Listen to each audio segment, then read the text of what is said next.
Good morning बच्चों। आज हम लोग पढ़ रहे हैं सोशल एंड रिलीजियस काज। ये जो डिसेंट मतलब और 1857-58 का जो आंदोलन हुआ था, तो इसमें सोशल और रिलीजियस काज हम लोग पढ़ रहे थे। ठीक है, उसमें कुछ पोर्शन आधा हम लोग पढ़ लिए हैं। आगे देखिए, ये रहे कि Christian missionaries also tried to convert the people to Christianity।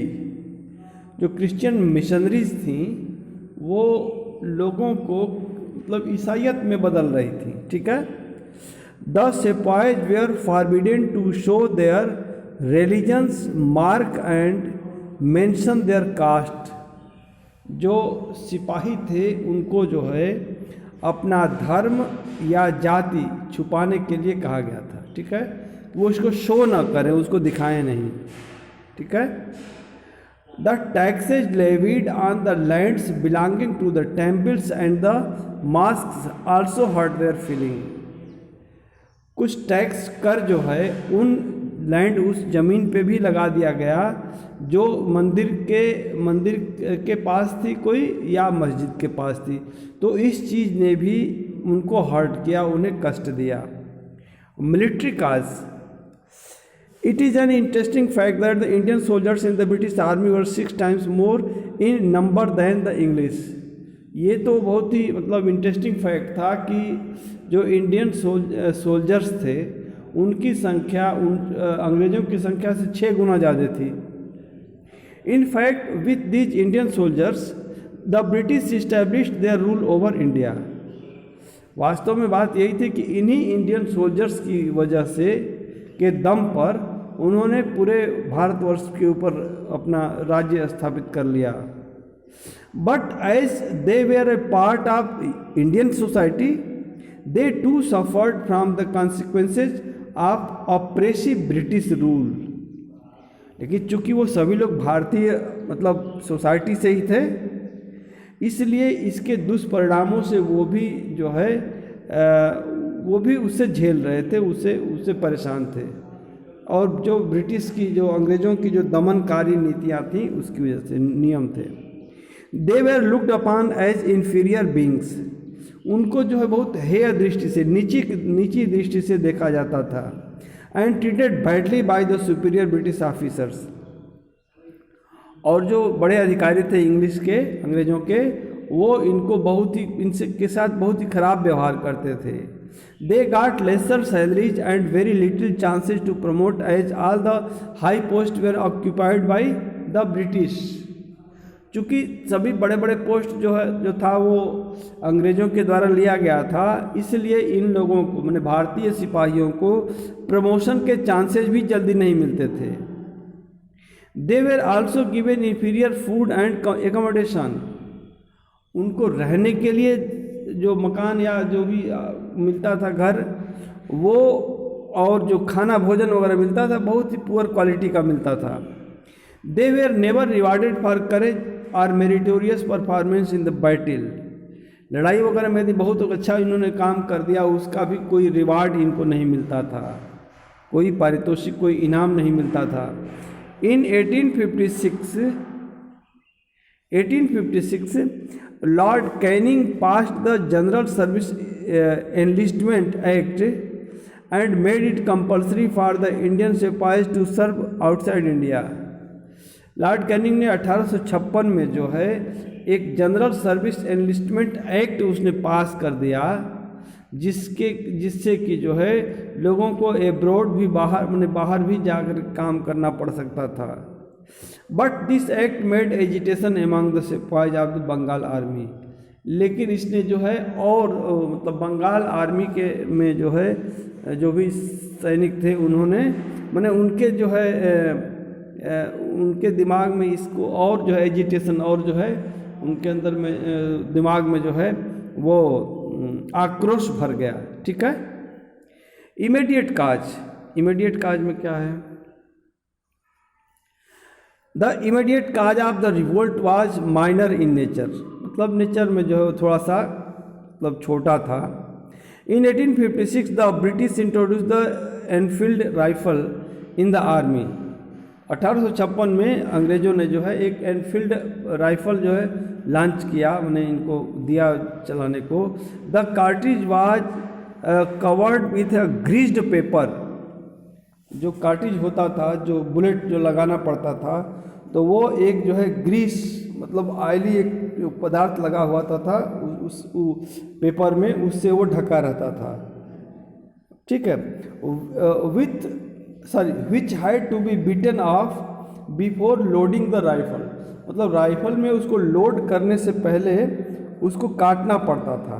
Beaten of मतलब दांत से उसको काटना पड़ता था। At the same time a rumour spread that the grease used in the cartridge was made from the fat of cow and pig। और एक rumour भी वो उड़ गई उस समय कि उसमें ग्रीज में जो लगा हुआ है वो गाय या सुअर की चर्बी है, ठीक है। तो this hurt the religious sentiments of both Hindu and Muslim soldiers. माने हिंदू और मुस्लिम सोल्जर्स के दिमाग में जो है उनकी धार्मिक भावनाओं को ठेस पहुंची इससे, ठीक है। In spite of the declaration of Lord Canning that the rumour was false, it proved as a spark in a bag of gun powder and the revolt started. हालांकि लॉर्ड कैनिंग ने जो है इसका खंडन किया और ये डिक्लेयर किया कि नहीं वो केवल रूमर है, लेकिन ये बात थी एकदम उसमें, जैसे कि बैग ऑफ गन पाउडर, मतलब जैसे कि डायनामाइट में बारूद में जिसे आग लग गई हो, इस प्रकार ये फैल गई बात, ठीक है। The first soldier who protested against the greased cartridge was Mangal Pandey. सबसे पहले सैनिक जिन्होंने इसका विरोध किया वो थे Mangal Pandey. He was a Brahmin sepoy of 34th infantry station at Barrackpore Bengal. उन्हें बैरकपुर में इनकी पोस्टिंग थी, ठीक है, और ये ब्राह्मण थे, ठीक, 34वीं इन्फेंट्री के। He refuse to use the cartridge and when he was forced to do so he flew up in rage and killed 2 British soldiers. उन्होंने इसको काम करने से, ये उसको कार्टिज को यूज करने से मना कर दिया, और जब उन्हें ये काम करने के लिए बाध्य किया गया तो वो वहाँ से भाग लिए, और चलते समय भी उन्होंने 2 ब्रिटिश सैनिकों की हत्या कर दी। He was arrested and later hanged on 29 March 1857। उन्हें बाद में पकड़ लिया गया और बाद में उनको 29 मार्च 1857 को हैंग कर दिया गया, फांसी की सजा दे दी गई, ठीक है।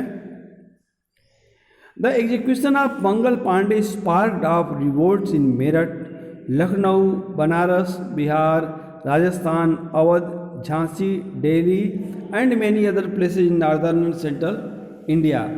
मतलब उनकी फांसी की सज़ा के बाद ये जो है एकदम चिंगारी का इसने काम किया, और ये आंदोलन जो था, ये रिवोल्ट जो था, बहुत ही मतलब भयानक रूप से फैल गया चारों तरफ। मेरठ, लखनऊ, बनारस, बिहार, राजस्थान, अवध, झांसी, दिल्ली और तमाम उत्तरी और मध्य भारत में, ठीक है। डू यू थिंक द सिपाही रोज इन रिवोल्ट राइटली? क्या आप महसूस करते, सोचते हैं कि सिपाहियों ने जो है रिवोल्ट सही ढंग से, सही रूप से किया? Yes I do. देखिए फिर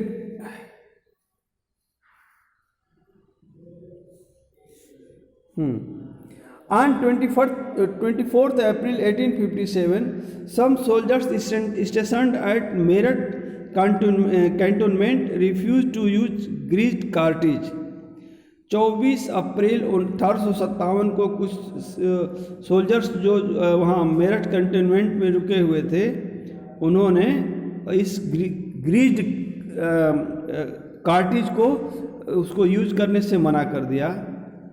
on 9th May 58 of them were dismissed and sentenced to 10 years imprisonment. 9 मई 58 को उनमें से उन सभी लोगों को डिसमिस्ड, उनको नौकरी से निकाल दिया गया और 10-10 साल की उनको जेल हो गई।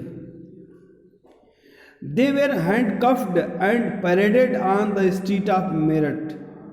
उनको हथकड़ी लगा दी गई और उनको परेड कराया गया सड़कों पे, मेरठ की सड़कों पे, ठीक है। This incident is part of a general mutiny among the सिपाही ऑफ मेरठ। इससे जो है एक जनरल जो विद्रोह पैदा हो गया, आम आदमी के भी दिमाग में बात आ गई और वो विद्रोह हो गया, ठीक है। On 10th May, some rebel soldiers killed the British officers on duty and released their companions and raised the flag of revolt. 10 मई को जो है कुछ जो विद्रोही सैनिक थे उन्होंने ब्रिटिश अधिकारियों को मार डाला, जो ड्यूटी पर थे अधिकारियों को मार दिया, एंड रिलीज्ड, और अपने साथियों अपने मित्रों को वहाँ से छुड़ा लिया, and raised the flag of revolt, उन्होंने विद्रोह का जो है झंडा उठा लिया, आंदोलन का, ठीक है।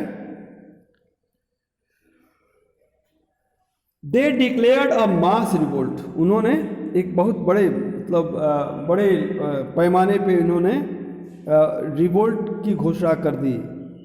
Then they march to Delhi, here they were joined by the local infantry, वहाँ से वो लोग दिल्ली की ओर मार्च कर दिए, वहाँ पर लोकल इन्फेंट्री ने भी इनका साथ दिया, इनके साथ हो लिए।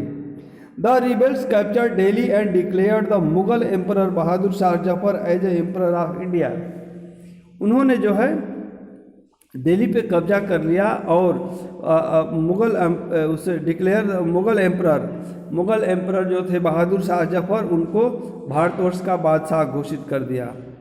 Find out some more information about Mangal Pandey with the help of film Mangal Pandey, वहाँ से आप पढ़िए, देखिए उसको, फिल्म को देखिए। स्प्रेड ऑफ द रिवोल्ट, ये कैसे फैला। From Meerut and Delhi the revolt spread to other parts of north and central India like Kanpur, Lucknow, और मैं बताता हूँ, फिर कल हम लोग पढ़ेंगे। Lucknow, Jhansi, Bareilly and Arrah in Bihar became the main centres of revolt. तो ये सब जो है मुख्य मतलब सेंटर्स बन गए इसके आंदोलन के, ठीक है। तो चलिए, इट इज़ ओवर नाउ, फिर कल मिलेंगे।